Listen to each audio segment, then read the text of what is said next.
हाँ जी नमस्ते, welcome back to our channel. और ये मेरी माता जी ने देखो भेज दिया है पासपोर्ट। टुंग टुंग टुंग टुंग टुंग, यार चले कनाडा। ये बोल इसको भी इसके नीचे दे सकते हैं। 1 2 3। ये व्लॉग जो है बड़ा ही ज़रूरी भी है। नहीं काट दे यार, काट दिया। बड़ा ही ज़रूरी। काटा थोड़ा तूने। काट दिया, कोई बात नहीं, वीडियो चल रही है, मैं काट दूंगी।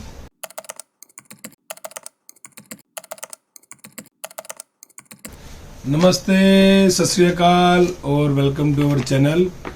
और आ गया है ये नया व्लॉग हमारा।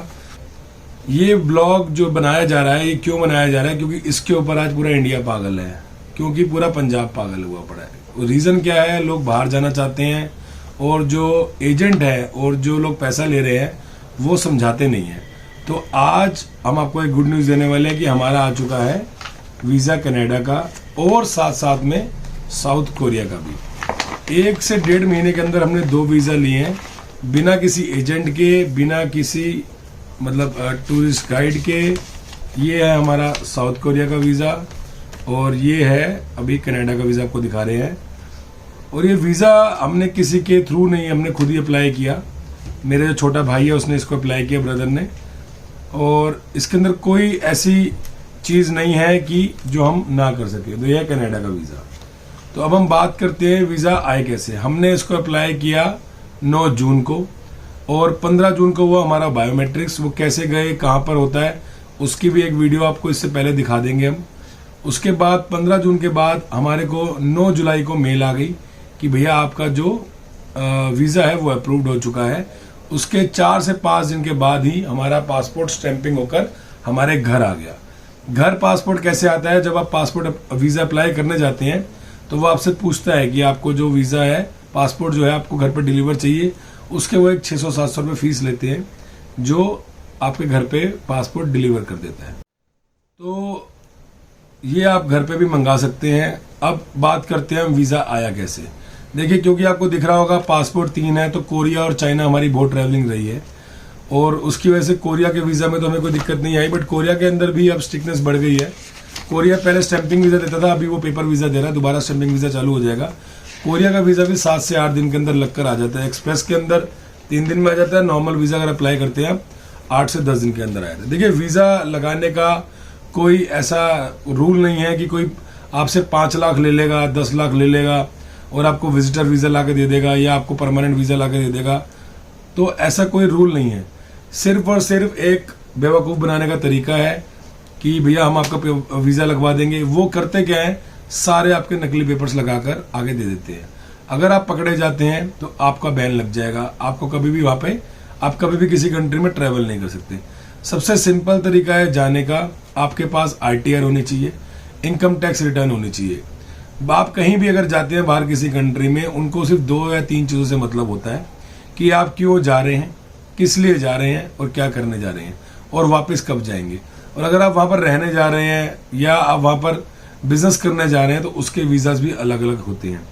आप यहाँ से टूरिस्ट विजिटर वीज़ा लीजिए, वहाँ जाइए, चीज़ें देखिए, समझिए, वहाँ जाकर आप कुछ भी कर सकते हैं। पर विजिटर वीज़ा लेने के लिए बेसिक सी चीज़ें हैं कि जब आप वीज़ा अप्लाई करते हैं तो यहाँ जो वीज़ा ऑफिसर बैठा है वो क्या देखेगा कि आप इंडिया से जा रहे हैं घूमने, क्यों जा रहे हैं। अच्छा जी, आपने बता दिया जी मेरे पास, तो मैं वहाँ जा रहा हूँ, मेरा रिश्तेदार रहता है। ठीक है जी, आपका रिश्तेदार रहता है। अब वो कहेगा जी आप अगर जा रहे हैं तो फ्लाइट की टिकट तो लोगे, आप करते क्या हो? अब आपके पास बिजनेस प्रूफ नहीं है, आपकी जॉब नहीं है, आपके पास अपना इनकम टैक्स रिटर्न नहीं है, तो आपका वीज़ा हो जाएगा रिजेक्ट। उनको सिर्फ ये देखना है कि आपके पास यहाँ पैसा है कि नहीं है। अगर आपके पास यहाँ पर पैसा नहीं है, इसका मतलब आप जाओगे और वापस नहीं आओगे। दूसरी चीज़, बहुत से लोग बोलते हैं जी हमारे पास ज़मीनें हैं। ज़मीनें हैं तो ज़मीनें, आपका जो ऑफिसर बैठा हुआ है वहाँ पर, वो ज़मीनें देखने नहीं आ रहा है। उस ज़मीनों को आप दिखा दोगे, रजिस्ट्री के पेपर कई लोग लगा देते हैं। आपके जो एजेंट्स होते हैं बोलते हैं जी सारे पेपर लगा दो, बता दो क्या क्या रजिस्ट्री हैं। कुछ नहीं है। एक प्रॉपर आप CA को पकड़िए, एक वैल्यूएशन वैल्यूएटर होता है जो आपकी प्रॉपर्टी की, जो आपकी गोल्ड की, जो आपकी जो म्यूचुअल फंड्स हैं, जो आपकी सेविंग्स हैं, उन सबको आपको एक सर्टिफिकेट बना के देता है, इस बंदे के पास जी इतना पैसा है, इतनी वर्थ है। उसके बावजूद भी कई लोगों का वीज़ा रिजेक्ट हो जाता है। क्यों? क्योंकि वो बैचलर्स होते हैं, उनको लगता है भैया इसके पास पैसा तो है बट ये हो सकता है वहां जाकर सेटल हो जाए, क्योंकि इसकी यहाँ पे फैमिली बॉन्ड्स नहीं है, जो सबसे बड़ा वीजा रिजेक्शन का रीजन होता है। तो जब भी आप वीजा अप्लाई करें तो इन चीजों का ध्यान रखें कि आपके यहाँ पे फैमिली बॉन्ड्स, अगर आपकी शादी हो चुकी है, पासपोर्ट पे वाइफ का नाम अपडेट करिए, अपने बच्चों का जो है वो प्रूफ साथ में लगाइए कि भैया मेरा बेटा है, बेटी है, वट जो भी है, या आपके ऊपर जो भी डिपेंडेंट है, आपके फादर मदर या जो भी यहाँ पे आपके जिनकी केयर टेकिंग आप कर रहे हो, तो आप ऑफिसर भी ये देखता है कि इसके ऊपर कुछ लोग डिपेंड है, ये बंदा वापस वहां जाएगा और वापस आएगा। ऑफिसर को सिर्फ इतना चेक करना है कि वीजा देते वक्त जो विजिटर वीजा होता है वो रिजेक्शन इसलिए ज्यादा होता है कि हम लोग अपने डॉक्यूमेंट्स ही पूरे नहीं लगा पाते। अगर आप डॉक्यूमेंट्स पूरे अरेंज करते हैं प्रॉपर तरीके से तो आपको किसी को पैसे देने की कोई जरूरत नहीं है, सब चीज ऑनलाइन है। 7 से 8 हजार रुपए भर के आप वीजा अप्लाई कर सकते हैं, और उसके बावजूद भी अगर कोई हमारा भाई या कोई किसी को समझ में नहीं आती है तो आप हमें भी कांटेक्ट कर सकते हैं, हम आपको नंबर दे देंगे और जो हेल्प हमसे हो सकेगी वो हम आपकी हेल्प कर देंगे। और उस पर आप हमें मैसेज छोड़िए व्हाट्सएप पे ओनली, कॉल पे नहीं, क्योंकि अगर कॉल बोलेंगे तो फिर तो फोन ही हमारा मतलब बजता ही रहेगा पूरा दिन। तो समझाने का मतलब ये है कि आप कोई गलत डॉक्यूमेंट मत बनाइए, गलत पेपर मत लगाइए। सिंपल सी चीज है, अगर आप सैलरी लेते हैं तो अकाउंट में लीजिए, बिजनेस करते हैं उसका पैसा अकाउंट में लीजिए, क्योंकि जो ऑफिसर है वो सिर्फ आपका अकाउंट देखेगा। कनाडा के वीजा के लिए उनको और कुछ नहीं चाहिए, आपकी नेटवर्थ चाहिए, आपके पास कितना पैसा है, कितनी प्रॉपर्टी है, यहाँ पे क्या है, वो आपका वैल्यूएशन देखते हैं। और आपके फैमिली टाइज, आपका यहाँ पर घर अपना है कि नहीं है, वाइफ है कि नहीं है, बच्चे हैं कि नहीं है, ये सब चीजें वो देखते हैं। अगर आपके डॉक्यूमेंट्स पूरे हैं, रिजेक्शन के चांसेस बहुत कम हो जाते हैं। जितने हम गलत डॉक्यूमेंट्स लगाएंगे उतने चांसेस रिजेक्शन के हो जाते हैं। सेम चीज साउथ कोरिया के अंदर है। साउथ कोरिया सीधा पूछता है कि आपको जाना है, क्यों जाना है, आपके पास इन्विटेशन है, ठीक है आप मीटिंग करने जा रहे हैं, नहीं है आप टूरिस्ट है, तो भैया आप कमाते हैं, नहीं कमाते तो जाना क्यों जाते हैं, अगर आप जा रहे हैं वहां पे तो करेंगे क्या वहां पर। तो यही चीजें हैं कि वो भी आपसे 2 साल की ITR मांगता है, 6 महीने की बैंक स्टेटमेंट मांगता है, और आपका जो बैकग्राउंड है, मतलब कि आपने पीछे पासपोर्ट ट्रैवलिंग कहाँ करी है, वो चीजें आपसे पूछता है। ये बेसिक सी चीजें चाहिए होती है कहीं भी किसी भी अच्छी कंट्री के वीजा के लिए, कि आप कमाते कितना है, जाना क्यों चाहते हैं और वापस कब आएंगे। अगर ये मोटिव आपका क्लियर है, आप वहां पर अपने पेपर्स के थ्रू ऑफिसर को समझा सकते हैं अगर, तो आपका वीजा रिजेक्शन के चांसेस ना के बराबर है।